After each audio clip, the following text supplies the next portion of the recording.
Halo, kembali lagi dengan Bunda Didi. Wah, sekarang udah beneran musim hujan ya teman-teman, hampir tiap hari hujan. Yuk kita buat menu yang hangat. Nah, kali ini aku mau resep gorengan untuk campuran bakso Malang ya teman-teman. Kali ini aku pakai ikan tenggiri dan campuran udang. Yuk langsung aja kita mulai masak ya. Pertama kita campur bahan-bahan yang udah aku tulis di video. Ini kita aduk-aduk dan uleni sampai halus seperti ini adonannya ya teman-teman. Setelah itu kita masukkan tepung tapioka lalu aduk hingga rata. Nah, adonan kita aduk rata seperti ini, nggak perlu diuleni kuat-kuat ya, cukup diaduk hingga rata.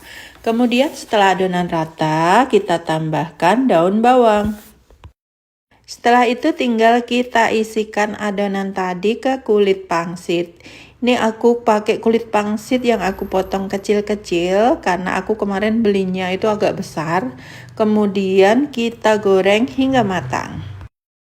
Waktu menggoreng itu usahakan minyak agak banyak terendam seperti ini biar pangsitnya tuh matang sampai bagian dalam ya teman-teman.